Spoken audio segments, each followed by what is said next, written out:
gracias a ti, Miguel Ángel. Es verdad que hemos compartido batallas comunes. Somos los dos conocidos traidores, porque no hay nada peor que ser del Frente Popular de Liberación de Judea cuando uno viene del Frente Judaico de Liberación Popular. Y compartimos esta afición por el eclecticismo y por intentar poner racionalidad a las cosas, ¿no?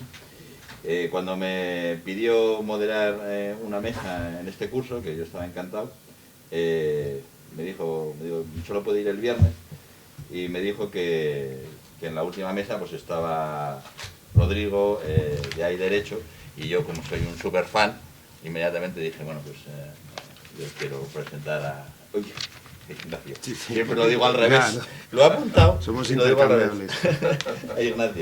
Ignacio Gomás, son dos hermanos.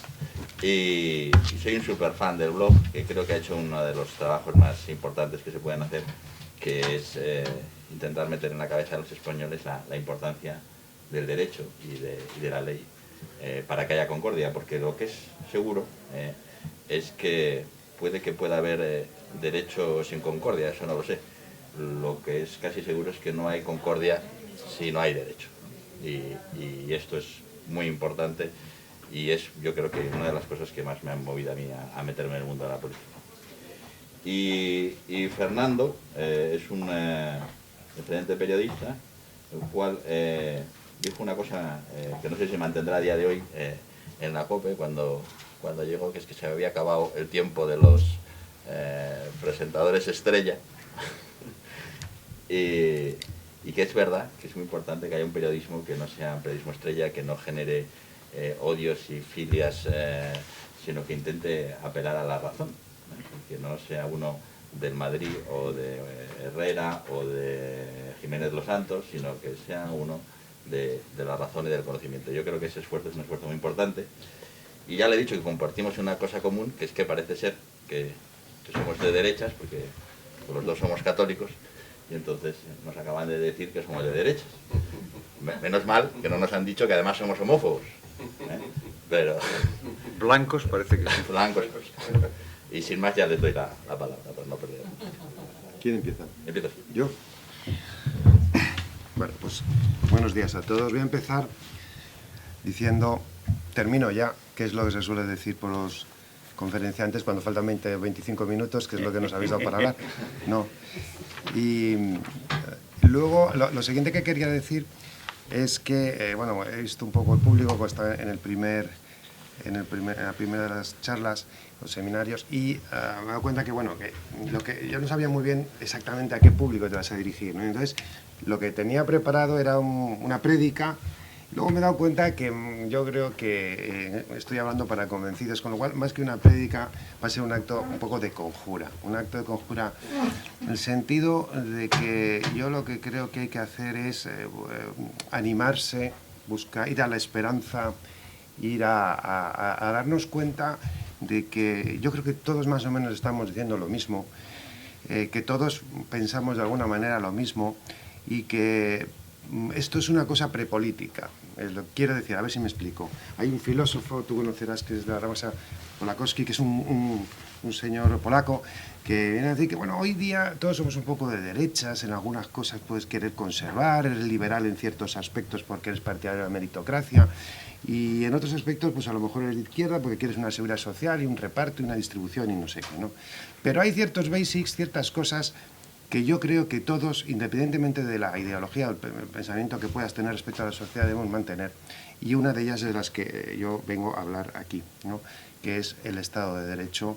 Que el Estado de Derecho es lo que yo creo que otros, desde otras perspectivas, van a hablar diciendo un poco lo mismo, ¿no? Nosotros, yo soy presidente actualmente, bueno, presidente por accidente, pero presidente de la Fundación Hay Derecho y editor del blog Hay Derecho, que se creó en el año 2010, se lo estaba contando a Francisco hace un momento, desgajado de una revista corporativa, porque empezamos a decir barbaridades y entonces no era conveniente que en esa revista corporativa pues salieran esas cosas, y era básicamente porque veíamos que ciertas cosas que nos habían enseñado los gloriosos años 80, yo terminé la carrera en 84, por tanto, pues me tragué pues todo justo después de la transición en Derecho, lo estudié con la Constitución ahí recién recién aprobada, ¿no? Recién promulgada. Entonces, las cosas que yo me habían enseñado, pues veo que hay algunas que no funcionan ya, ¿no? Y lo que está escrito en la Constitución, pues ya no es exactamente igual, ¿no? En la práctica. Entonces, un grupo de compañeros empezamos a hablar de estas cosas a través de las nuevas tecnologías, concretamente pues a través de un blog que nos permitía pues ir haciendo artículos. La idea era básicamente establecer conocimiento, precisión, exactitud y datos sobre cosas que conocíamos, cogiendo especialistas de diversas materias que nos iban diciendo, mira, esto es así, ¿no? A partir de ahí, pues bueno, fuimos concienciándonos de alguna manera en ese deterioro que intuitivamente teníamos, que era un deterioro de esas reglas que nosotros considerábamos esenciales en nuestra pequeña materia, ¿no? Luego comentaré que otros, desde otras perspectivas, pues llegan a la misma conclusión. La idea es que ese deterioro de la aplicación de la ley, de la jerarquía normativa, de la idea de que el derecho ha de regir todos los procedimientos y actuaciones de no solamente del ciudadano normal, sino particularmente del poderoso, y el más poderoso, que es el Estado, y de los mini-estados autonómicos, pues también, con la idea de que la degradación de ese Estado de Derecho, de esa regla general, conduce a la injusticia, luego a la desigualdad, y con el tiempo llegará, si es que no ha llegado ya, la pobreza y también la desprotección de los más débiles. Pueden decirme que estas cosas del Estado de Derecho, ¿no? Pues, bueno, primero, lo que les decía, que quizás es un prurito de un señor que en su juventud le enseñaron unas cosas y como todo tiempo pasado fue mejor, pues echa de menos esas cosas que le enseñaron, pero bueno, que las cosas han cambiado. Bueno, puede ser. También me pueden decir que a lo mejor en esta lucha por el Estado de Derecho me podía haber metido a defender cosas, yo qué sé, pues la ballena es algo gordo, vistoso, algo mucho más molón, o a lo mejor más que las ballenas, pues el 15M, donde yo creo que a lo mejor hasta se liga cuando te reúnes ahí en la Puerta del Sol. Dice, bueno, es verdad que la defensa del Estado de Derecho no es muy atractiva, o puede no parecer muy atractiva, y que es una cosa de unos estudiosos alemanes, ¿no? que son unos tíos rígidos, poco comprensivos, pensadores a muchísimos kilómetros de distancia, que muy lejos de nuestras preocupaciones y de nuestras necesidades, y sin embargo no es así, ¿eh? Es primero, y no me voy a enrollar en eso porque, como digo, no quiero hacer una prédica, es uno de los logros, digamos, el Estado de Derecho es el logro de la Ilustración aplicado al derecho, digamos, ¿no? La racionalización de todo que se logra con la Ilustración en el ámbito del derecho es la sumisión del poder a las normas. Ya no es el monarca el que manda, sino que es el ciudadano, y el poderoso se sujeta a las normas y procedimientos. Eso es un logro alucinante, ¿no? Es un logro tremendo, es uno de los mayores logros de la humanidad, y yo creo que es importante que se mantenga, que sigamos sosteniéndolo, ¿no?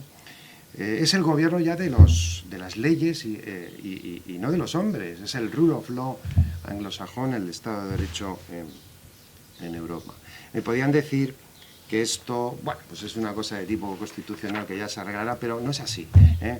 Si usted, por ejemplo, si consideráis importante, pues que un señor que oposita a una plaza de funcionario, pues se le adjudique si es el más apto y no al primo del señor que está en el tribunal, a usted pues le importa el Estado de Derecho. Si piensa que es importante que su empresa licite en igualdad de condiciones que otras, unos concursos públicos, no se adjudique al que aporta más al partido de turno, pues a usted le importa el Estado de Derecho. Si usted piensa que en un proceso penal es importante el principio, la famosa presunción de inocencia de la que tanto se abusa, por cierto, pero que también que la ley penal se aplique a todo el mundo, con independencia que sea rico, pobre, rey o no sé qué, pues a usted le importa el Estado de Derecho, ¿eh? Sin Estado de Derecho, o sea, sin imperio de la ley, sin separación de poderes, que son correlatos de esto, sin control del poder por otros poderes, sin meritocracia, sin igualdad de oportunidades, sin justicia imparcial, pues hay corrupción, hay capitalismo de amiguetes, hay discriminación, hay justicia y hay desigualdad, ¿eh? El otro día leí en El Mundo, antes de ayer, hice un tuit con eso, que Obama era con motivo de los disturbios estos que había habido, dice, nuestro estilo de vida, dice, depende del imperio de la ley. Digo, pues sí, señor, no sé en qué contexto lo decía, pero eso es una verdad como una casa, ¿eh? Hay algo más importante en la que no me voy a extender porque ya veo que hablo, ya digo que hablo para convencidos. Sin Estado de Derecho no hay democracia. Sin Estado hay otra cosa. Hay otra cosa. Hay votos, unos señores que votan. Pero si no hay un procedimiento, sí, que se aplique a esos votos y un control por la ley y una separación de poderes, tenemos otra cosa distinta. Hay países por ahí en los que se vota, pero eso no son democracias, porque no hay un Estado de Derecho, no rige la ley, ¿no? Y si no rige la ley, eso no es una democracia, ¿eh? También podríamos decir que sin democracia no hay Estado de Derecho, pero bueno, eso ya es para iniciados, ¿no? Otro concepto que quiero dejar aquí es que este rollo del Estado de Derecho no es una cosa de unos señores, unos notarios. Nosotros somos lamentablemente, de decirlo, eso que no sé quién decía lo del hombre blanco y todo eso, ¿eh? Aquí está viendo, pues joder, notario de Madrid, tal, en fin, blancos, ¿no? Abogada del Estado Elisa de la Noeta, bueno, por oposición, tal, pues una cosa como muy rechazable, ¿no? Pero bueno, lo que quiero decir es que no es una cosa de jurista que están dándole vueltas a la cabeza, cosas raras ahí, sino que eso tiene consecuencias prácticas, ¿no? Y nosotros te das cuenta un poco cuando que te conciencias en ese sentido un poco marxista, ¿no? Que te das cuenta de dónde estás, te das cuenta que tus normas del derecho civil, el tal, son cosas importantes, pero no es lo único que hay. Entonces empiezas a leer más cosas y a darte cuenta, y te das cuenta de que esto no es un problema de justicia, sino que eso es dinero. Esto es dinero. El otro día nosotros hicimos una amistad con Carlos Sebastián, que es el hermano de Pablo, pero que es un tío muy... bueno, que nos seguía mucho, comimos con él tal, y nos pidió para un libro que acaba de hacer que se llama España estancada, pues intercambiamos información. Y sacó un libro en el que, coño, nos dábamos cuenta de que decía lo mismo, pero desde el mundo del punto de vista de la economía.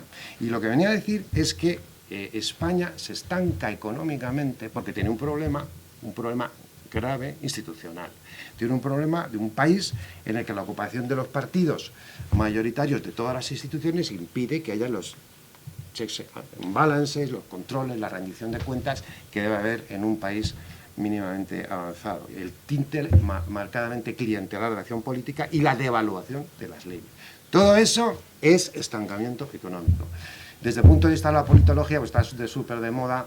Seguro que lo han oído hablar porque lo ha traído para aquí César Molina, que por cierto es patrono de la fundación nuestra, pues las ideas de los políticos, de politólogos de moda, Acemoglu y Robinson, que hablan del famoso libro de por qué fracasan los países, y saca la idea que luego lamentable, César Molina se arrepiente mucho de haber hablado de eso de la casta, porque luego lo han cogido con otro sentido bastante distinto en otros partidos, ¿no?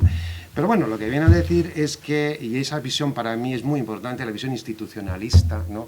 Es de que la caída de los países se debe al no funcionamiento de sus instituciones. Los países progresan si sus instituciones funcionan, distinguiendo entre inclusivas, que son aquellas que permiten que el poder se reparta, y hay una destrucción creativa en que lo nuevo quita a lo viejo, de manera que se progresa, ¿no? Y son extractivas cuando hay esa casta, llámele como quiera, en la que hay 4 gatos que controlan todas las instituciones y que se llevan las rentas de todo el país, de todas las instituciones, ¿no? Como decimos en nuestro libro, que tengo por aquí, ahora lo enseñaré, es que un poder sin control es siempre extractivo. Un poder sin control es siempre extractivo.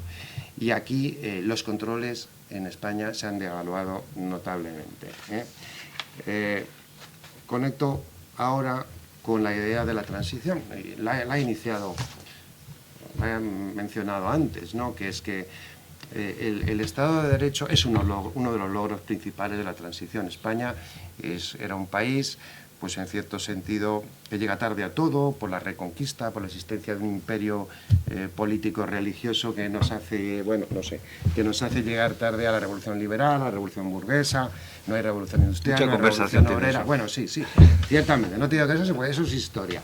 Pero sin lugar a dudas, con la transición nos modernizamos. Y por lo menos en el ámbito jurídico, en el ámbito de Estado de Derecho, tenemos por fin un Estado de Derecho, un sometimiento del poder a las leyes. ¿Qué ha pasado, para ir al grano, desde la transición con el Estado de Derecho?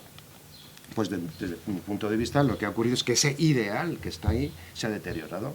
se ha producido un paulatino deterioro, que desde luego no es exclusivo de nuestro país, eso es cierto, tiene implicaciones más amplias, yo no digo que no, pero el problema es que como nosotros llegamos tarde a todos los sitios, pues nos cuesta más todo, ¿no?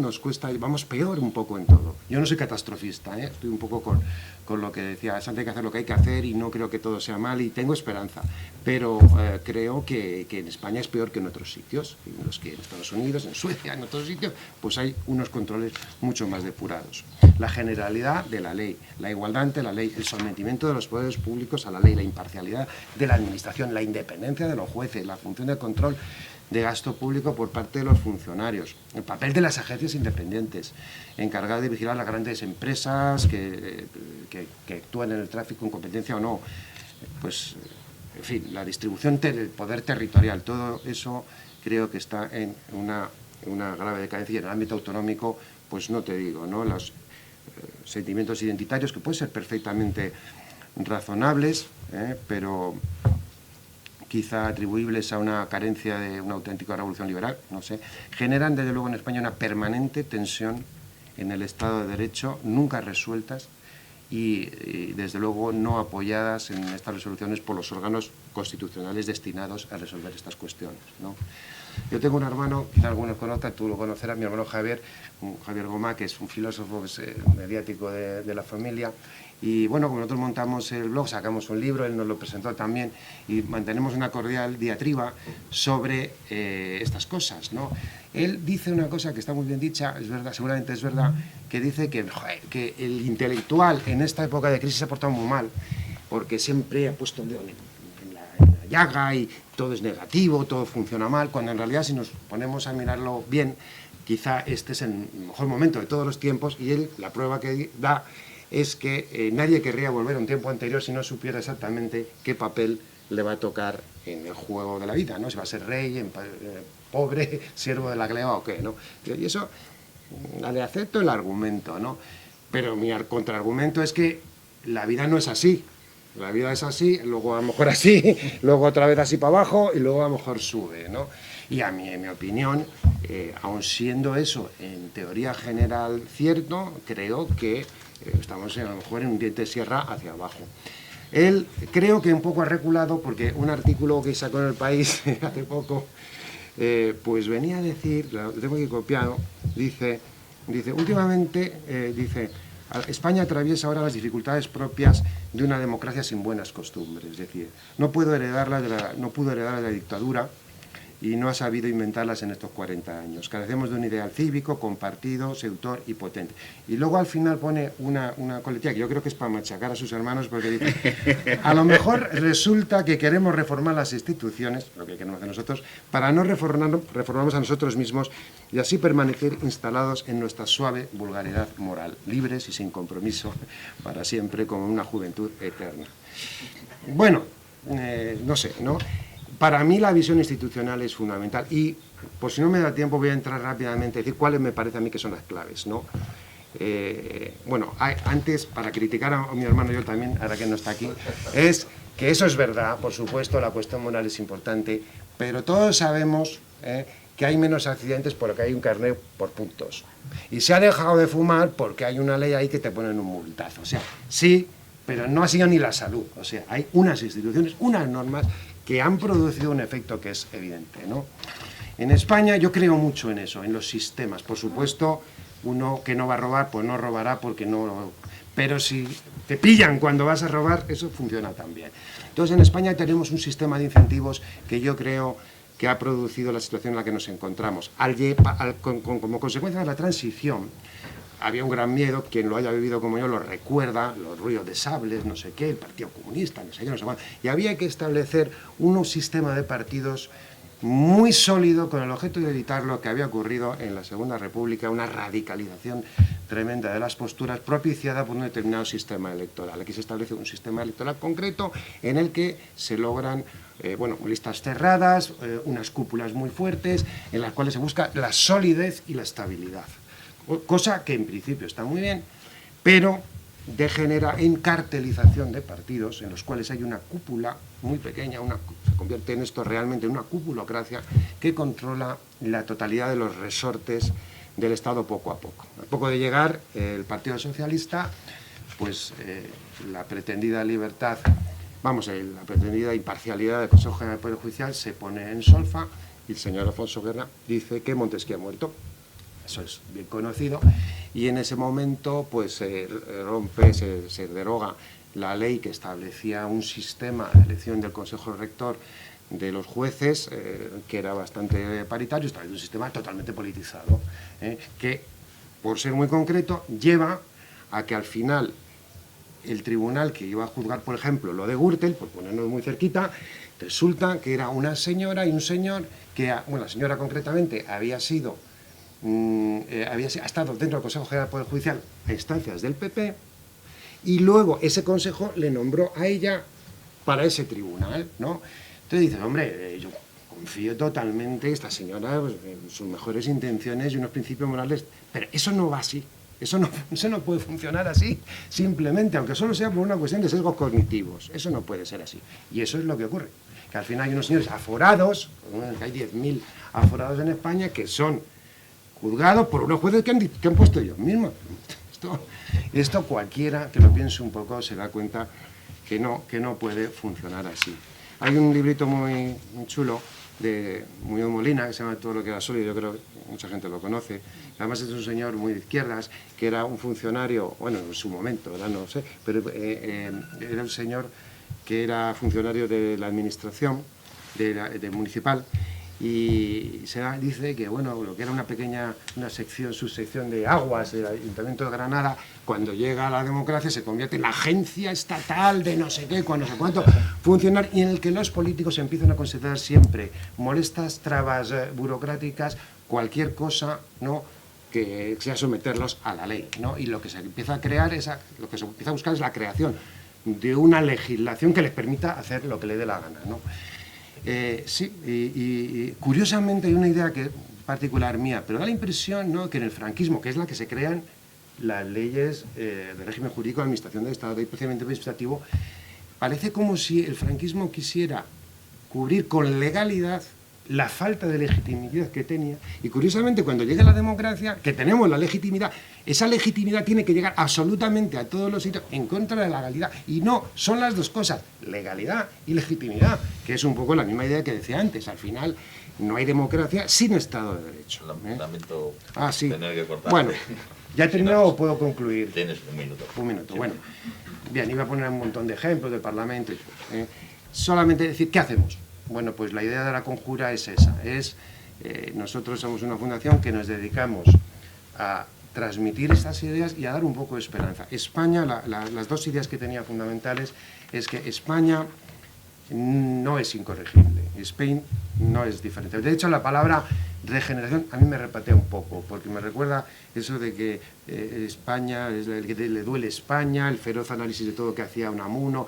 Chico, aquí no tenemos solución. Claro que tenemos solución, pues que hay que ponerse a currar. Y España, estamos muy acostumbrados a que nos lo arreglen todo, y tenemos que hacerlo nosotros. Yo creo, la conclusión es, me parece que los valores siguen siendo los mismos, lo que ha cambiado a lo mejor es la forma de buscarlos. Y traigo como colofón una frase que me gustó de Martin Luther King, que en la carta desde la cárcel de Birmingham se quejaba contra unos clérigos blancos que le acusaban de excederse en la defensa de los negros mediante el uso de la acción directa, siempre pacífica, ¿no? Y decía que él tenía menos miedo a eso, que tenía más miedo al blanco moderado, ¿no?, el que siempre piensa que hay que buscar el orden antes que la justicia, y que no se mueve y que le da todo por bueno. Hay que ponerse a curar y hay que ponerse a hacer. Yo creo que todo lo que estamos aquí concordamos con eso, independientemente de nuestras ideas. O sea que, adelante, ánimo. Muchas gracias.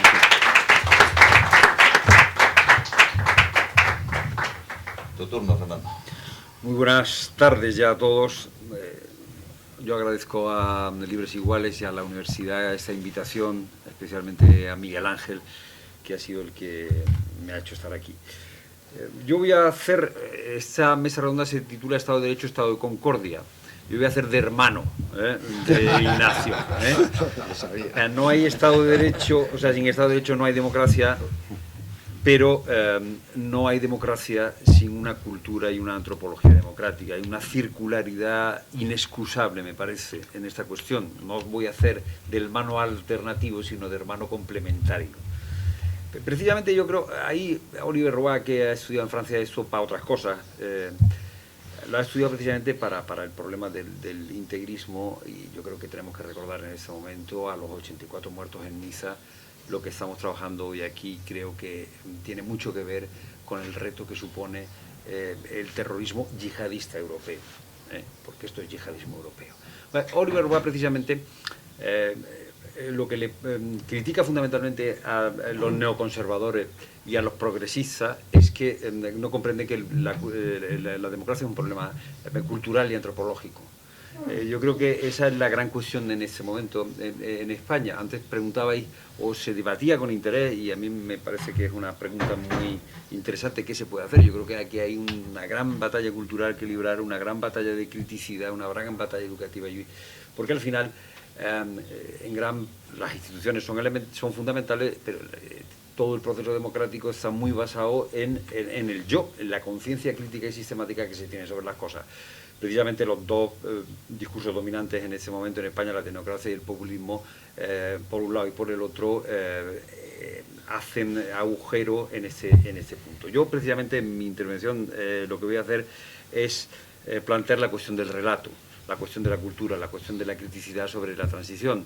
Estamos ciertamente ante un antirrelato contra la transición, que me parece que hay que examinar, porque es el antirrelato que se está comprando fundamentalmente por la gente más joven, y es necesaria la recuperación y la transmisión de un relato adecuado sobre la transición, relato que no es una narrativa construida como una superestructura, sino que tiene elementos que vienen de la realidad. Yo permitidme que empiece leyendo mi intervención, leyendo una intervención de un diputado el 4 de octubre de 1977 en el Congreso de los Diputados. Como decía, podremos reconciliarnos los que nos habíamos estado matando los unos a los otros si no borramos ese pasado de una vez para siempre, se preguntaba ese diputado. Para nosotros, tanto como la reparación de las injusticias cometidas a lo largo de estos 40 años de dictadura, la amnistía es una política nacional. Queremos cerrar una etapa, queremos abrir otra. Nosotros, precisamente, que tantas heridas tenemos, que tanto hemos sufrido, hemos enterrado nuestros muertos y nuestros rencores. Nosotros estamos resueltos a marchar hacia adelante en esa vía de la libertad, en esa vía de la paz y del progreso. Fin de la cita. Esta es una intervención, la intervención que hace Marcelino Camacho en nombre del Partido Comunista de España en el debate sobre la ley de la amnistía. Según algunos, como Juan Carlos Monedero, en su Transición contada a nuestros padres, fue un consenso que obligaba a los vencedores de la guerra. Cito: un reparto de culpas con la excusa de la guerra, un catecismo de ocupación, el que se hizo en la transición. Por eso, dice Monedero, hay que exaltar al que no quiso reconciliarse con quien generó tanta muerte. Se está construyendo en este momento una leyenda negra de la transición que habría traído el régimen del 78.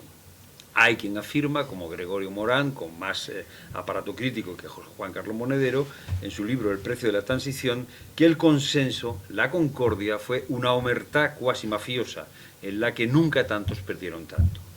El error, sigue asegurando Monedero, es afirmar que todos, cito literal, todos los muertos son iguales, todos los muertos son nuestros, todos, y con todas las responsabilidades mezcladas, renunciamos a pedirnos cuentas. El error, según esta leyenda negra, es que todos los muertos son iguales.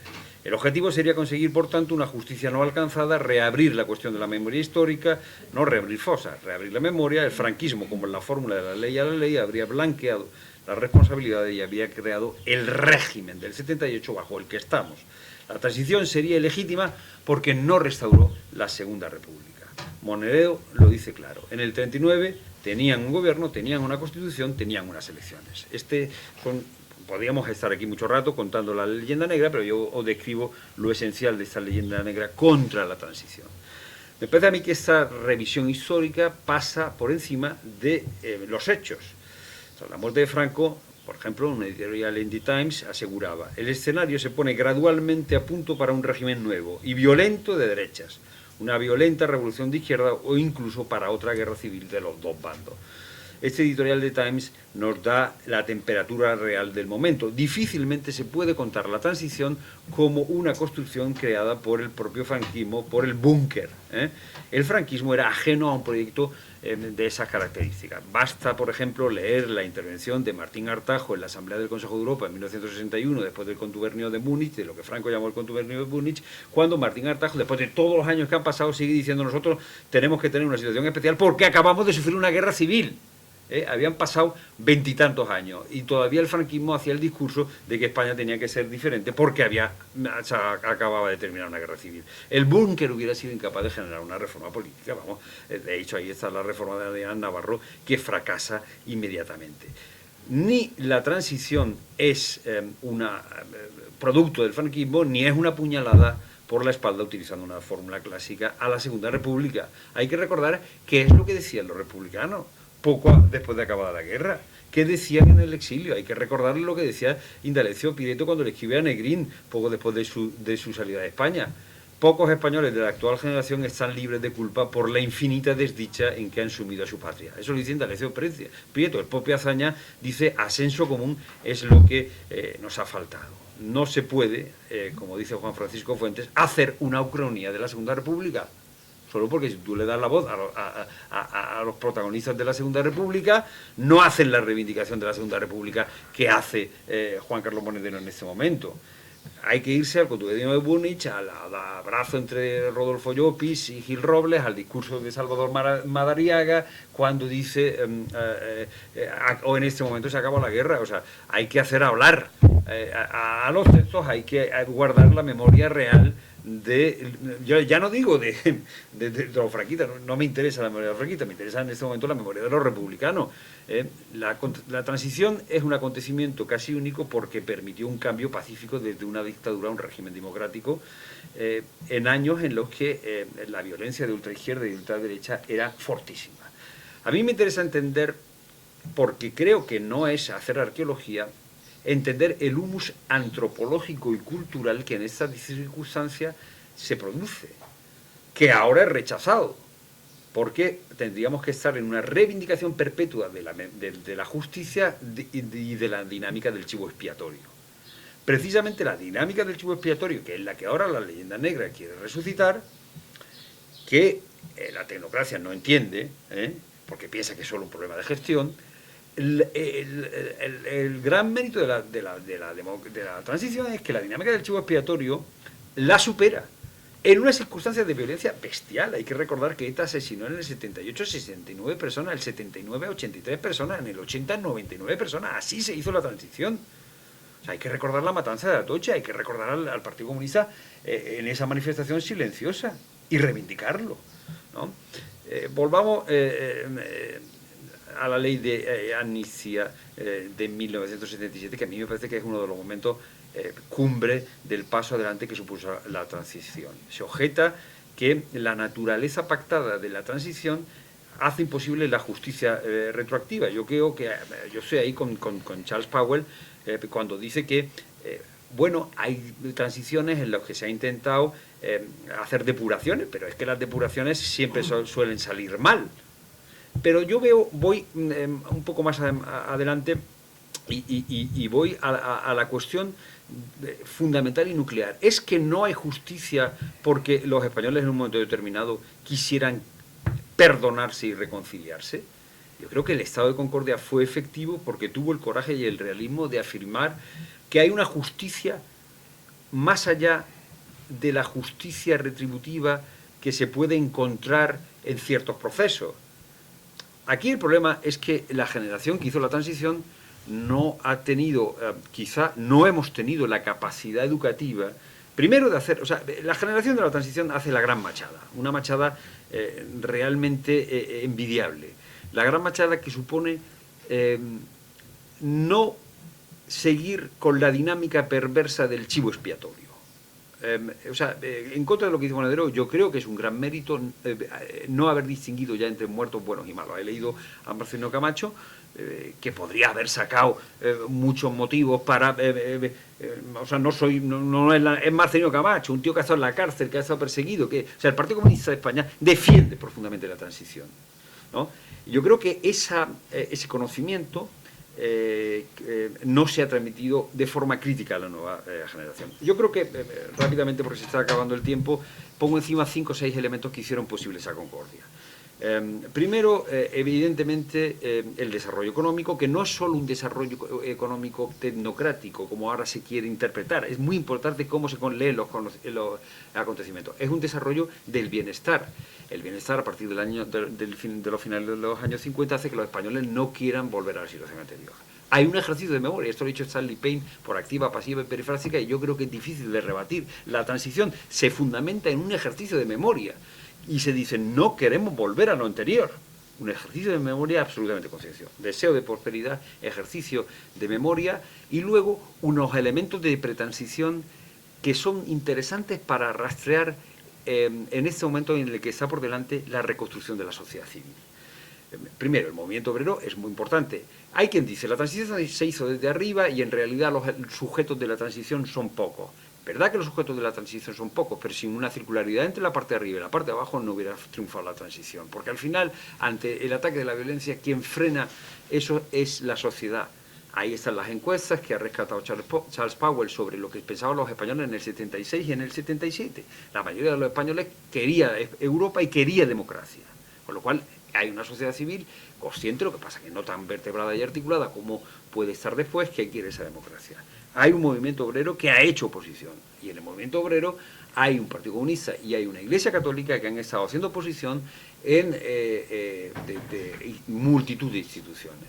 Hay otro elemento que es fundamental, que es el giro que da la Iglesia Católica a partir, en el año 50 y en el año 65 con la Declaración Dignitatis Humanae. Cuando el régimen franquista lee la Declaración Dignitatis Humanae del Concilio Vaticano II, dicen, coño, nos han acabado con eso. Los curas quieren acabar con el régimen, en efecto.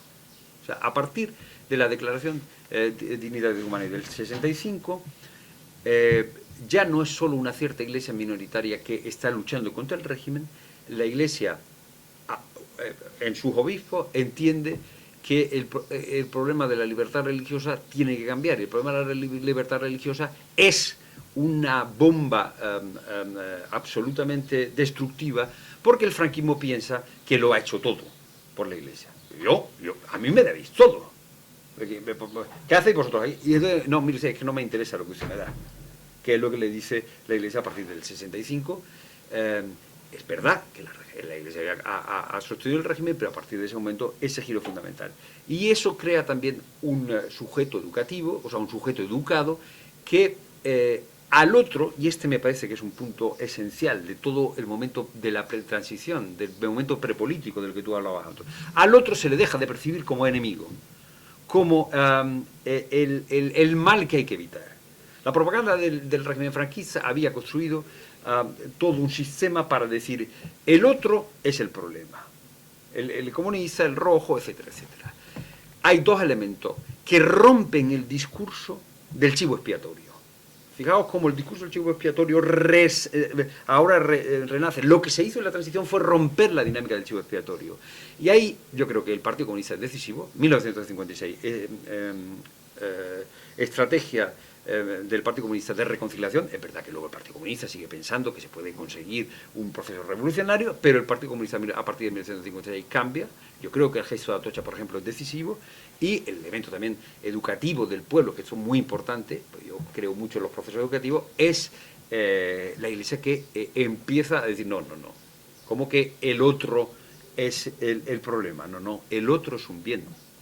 Comunistas, porque luego el proceso, yo creo que hay que distinguir proceso de pretransición y proceso de transición. Yo creo que es muy interesante el discurso de ingreso de Juan Pablo Fusi en la Real Academia de la Historia, que se ha publicado como separata, donde hace una investigación muy exhaustiva sobre todos los elementos de pretransición, ¿no? Hay un proceso de pretransición que yo creo que hay que recuperar como memoria y como elemento educativo, porque el reto, me parece que en este momento es, frente al discurso Laclaus, que inspira el populismo, el otro es el chivo expiatorio, o sea, los de arriba son los que tienen la culpa, ¿no? Y ante la debilidad absoluta de una tecnocracia que cree que porque ha resuelto ciertos problemas económicos estás a la altura del reto, ¿no? Es que estamos entre un populismo que resucita la dinámica del chivo expiatorio y una tecnocracia que es que le pasan los problemas por delante y dice, pero hombre, si no estamos tan mal, hombre, si estamos creando empleo, pues, fundamental, es crear empleo, o sea, eso es evidente, pero lo que no se puede dejar de entender es que los problemas de sentido han reaparecido en la sociedad española del siglo XXI por la vía, decía antes Cayetana, no era Cayetana, lo decía una de las ponentes, milenarista, en efecto, que el problema de sentido siempre reaparece. Ese es el sueño de cierta forma de liberalismo que piensa que el problema del sentido se resuelve. Voy a tener que cortar. Sí, bien, entonces, yo creo que en este momento la gran cuestión es recuperar críticamente esa intuición popular que al otro no lo convierte en enemigo, sino que lo convierte en un bien. Antes de que la política ideológica acabe contaminándonos radicalmente, este será el gran trabajo por hacer, con todos los recursos que haya que utilizar. Y no podemos hacerlo solo con intuiciones, como lo hizo la generación de la transición, porque el humus cultural que hizo posible la reconciliación está absolutamente destruido. Esto nos llevaría muy lejos, pero las grandes certezas de la Ilustración han desaparecido. Por tanto, habrá que empezar desde el principio a realizar esa tarea. Me parece a mí que sin este trabajo, el gran trabajo institucional, que es absolutamente necesario, será infructuoso. Es decir, hay una complementariedad, una circularidad del hermano de Ignacio que yo reivindico. Gracias. Muchas gracias.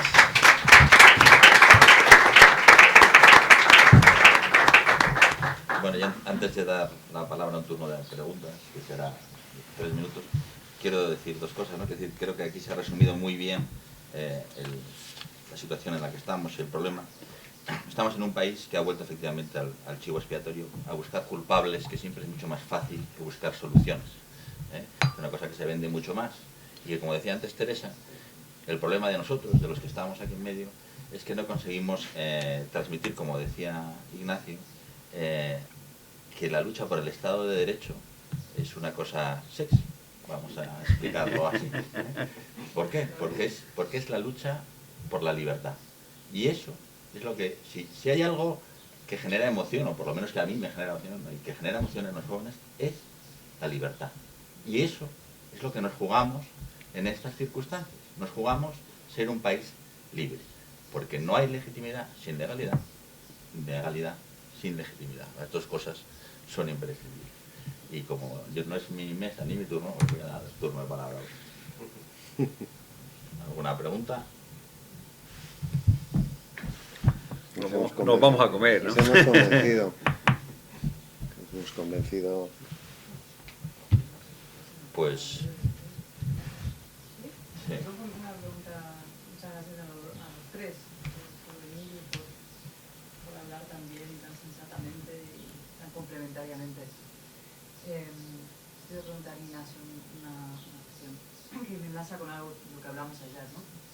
Has hablado de dos asuntos muy importantes en el debate público, ¿no? Que es el tema de los partidos, su funcionamiento y la politización de la justicia, ¿no?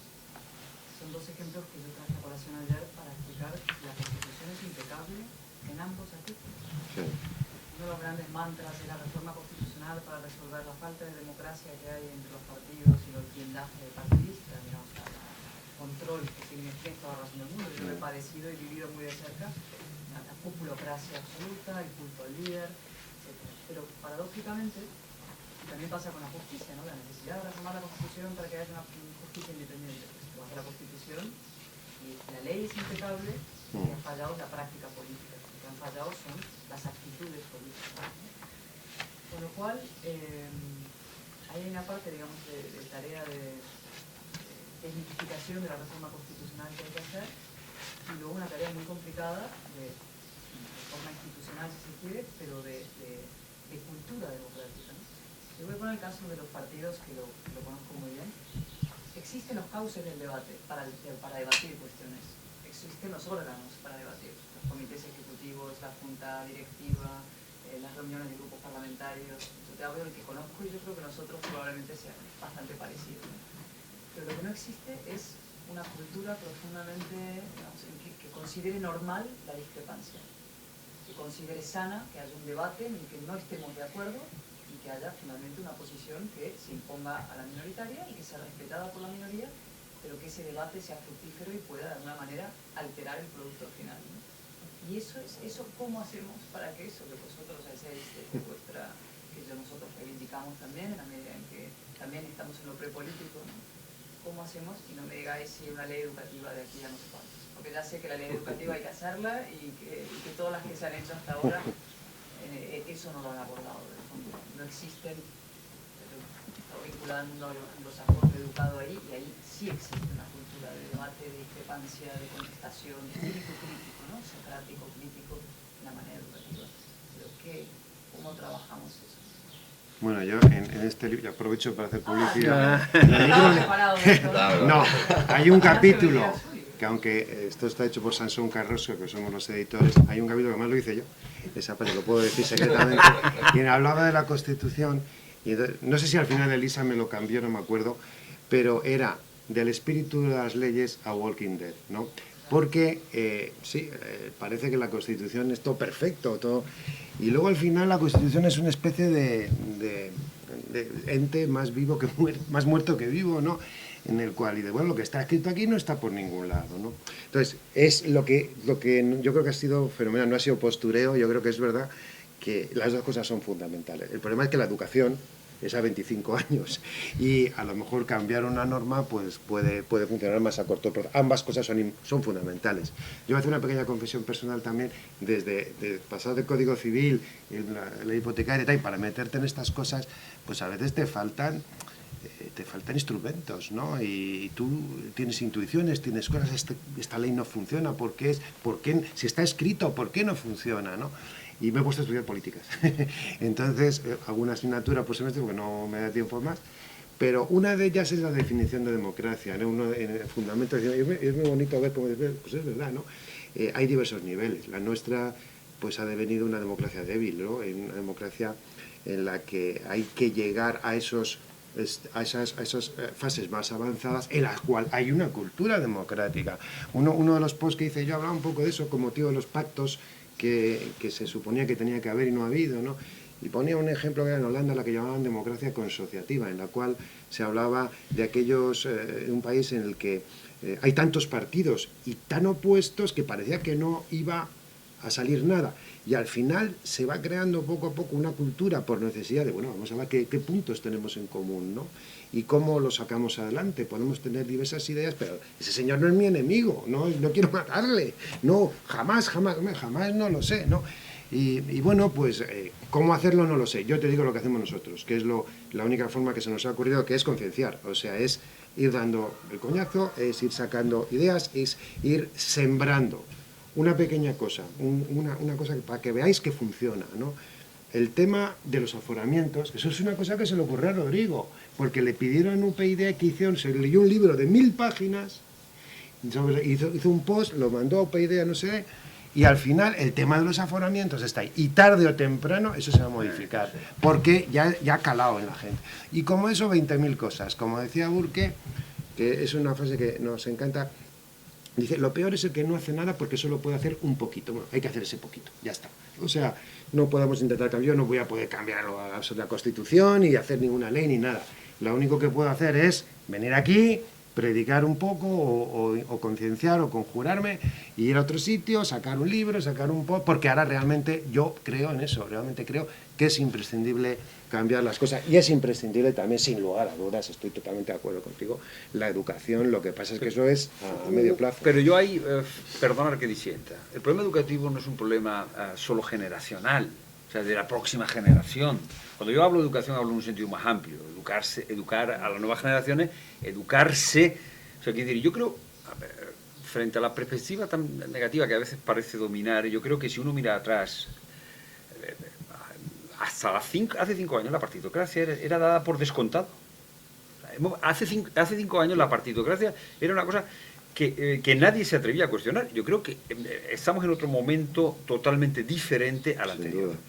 Y eso hay que reconocer elementos muy positivos que han cambiado. Segundo, la educación no es solo la nueva generación, por supuesto. Yo creo que hay una labor crítica, una labor de pensamiento en dos direcciones. Yo creo que se ha abierto, o sea, como se piensa o como se debate Cayetano en este momento en España, no se debatía hace 5 años. Las cosas que están encima de la mesa no se debatían hace 5 años. Y ahí creo que se ha avanzado. Y luego, yo, perdonad que haga una crítica, yo creo que en España hay en marcha mucha energía social. Para que hay un divorcio entre una intelectualidad de gabinete, muy reducidita, y esa realidad social que está en marcha. Por ejemplo, solo el trabajo crítico y sistemático sobre lo que ya supone en el ámbito, por ejemplo, del tema social. Nos pasamos el día hablando de la sostenibilidad del estado del bienestar. De un lado y de otro, ¿cómo se soluciona eso? En España no se ha hecho un trabajo que ponga en valor la realidad de entidades subsidiarias en sanidad, en educación, que ya están haciendo sostenible el estado del bienestar. Hay un trabajo en el mundo anglosajón, seguro que lo conocéis, la Johns Hopkins, en muchos otros sitios, que pone en valor lo que ya... Estoy poniendo un ejemplo concreto. O sea, en España claro que hay sociedad civil. Lo que pasa es que a la sociedad civil muchas veces le falta criticidad. Si tú empiezas a trabajar en lo que... No en una sociedad civil vergonzante siempre subsidiaria del Estado, sino en una sociedad civil que haga que el Estado sea subsidiario de la sociedad civil. Lo que pasa es que eso no tiene aparato crítico. O sea, en inglés, en italiano, tienes tochos y tochos publicados sobre lo que significa ya la sociedad civil en marcha dando servicios públicos. En España no hay un artículo publicado, o hay 3 artículos publicados sobre esto, que son de 20 folios. Claro, si tienes a la clase intelectual haciendo cena, que hay que cenar, entenderme lo que quiero decir, pero coño, que hay gente que se está moviendo y que necesita recurso crítico para poner en valor lo que ya está. Yo no sé, o sea, cuando yo hablo de educación y de cultura no hablo del docente, que también hablo de una de utilizar los recursos para hacer una, bueno, lo que tú decías, Cayetana, para generar un debate con herramientas suficientemente sólidas. O sea, inevitablemente después de eso, o sea, España no es igual, porque porque hasta ahora se pensaba en el carril. Lo que hay que es fomentar cosas que se salgan del carril, que no sean los aparatos. Mira, lo más frustrante para un periodista es entrevistar a un político y que empiece a soltarte el ideario que le han mandado por mail. Coño, para decirme el ideario, entonces yo ya lo que hago en la radio es cuando empieza a soltarme el ideario, digo, muchas gracias por haber madrugado con nosotros, vamos a otra cosa. Porque eso ya es insostenible. O sea, y eso ha cambiado, afortunadamente. Hace 5 años nos tragábamos los idearios, pero yo a los 3 minutos, cuando el diputado de turno me está soltando lo que sé que le acaban de mandar de casa, digo, damos paso a publicidad. Me estoy riendo porque es tan real. Claro, ¿no? O sea, no, o sea... Serás el único, no, bueno, yo... porque prolifera cada vez más. No, pero yo, o sea, ¿sabes por qué? Yo cuando empiezo, yo digo, si yo que estoy haciendo en la radio me estoy aburriendo, el que está con el transistor ya no puede. O sea, no aguanta. Entonces, o le metes al diputado cañita o das paso a publicidad. Y hay algunos que, aunque les des caña, siguen con el diario, y te repiten a la tercera pregunta. Claro, eso hay que lo superar en positivo. Cuando empieza a haber otro discurso, cuando yo tengo 10 tíos más interesantes que entrevistar, con todo el respeto a los señores diputados, que los que me van a poner los partidos políticos. Porque el oyente lo sabe. Este tío dice, está diciendo cosas. Claro, pues venga, vamos a decir más cosas. Si el problema es, vamos a decir cosas. Y oye, tendrá que... ejercer de diputado. Sí, por favor. A él no le he entrevistado todavía, Y voy a hacer una cosa que no hace casi nunca a los diputados, que es responder a la pregunta que ha hecho Cayetano, ¿no? Que decir que cómo conseguimos que haya debate en los partidos y que eso no se ha visto como se deseó, como... yo creo, y no es porque esté en el diario, pero está en el asunto de las primarias. Pero no creo en el asunto de las primarias tal y como lo tenemos. Voy a hacer autocrítica. Primarias para candidatos en partidos que tienen 200, 800, 300 militantes en una provincia. Cualquier persona que controla 30 personas controla las primarias. No hay primarias verdaderas si no hay una militancia suficiente. Primera cosa. Necesitamos partidos que tengan una militancia suficiente. Para tener una militancia suficiente, tenemos que conseguir no expulsar a toda velocidad a la inteligencia de los partidos, que como es sabido es lo primero que sale por la ventana de un partido político. Entonces esa dificultad es mantener la inteligencia, abrir el debate, pero que el debate no se organice en base a una cuchillada permanente entre unos y otros, que haga que cualquier persona que tenga un interés en la política salga corriendo en cuanto ve la sangre. Es decir, que esto es lo que ocurre en la... Estoy hablando en primera persona, es decir, que y como responsable de esto. Eso es lo que tenemos que conseguir, ¿no? Tenemos que conseguir partidos en los cuales el debate sea un debate de ideas, de tal, de no sé qué, que no sea sanguinolento y que no expulse a la inteligencia, y en los que haya primarias y que tengan suficientes militantes para que no sean controlados de una manera o de otra. Yo creo que esto que te estoy contando, Miguel Ángel lo conoce más o menos bien, lo conocemos más o menos todos, y esta es la idea, ¿no? Entonces, hacer obligatorias las primarias está bien, pero tenemos que tener partidos que sean suficientes y que el debate... Y luego tenemos un problema gordo de clientelismo también, del que no se habla nunca, y yo creo que hay que hablar abiertamente de clientelismo con los medios. Ayer supongo que se hablaría, entonces hay que ver si hay alguna cosa que se pueda hacer, ¿no?, a este respecto.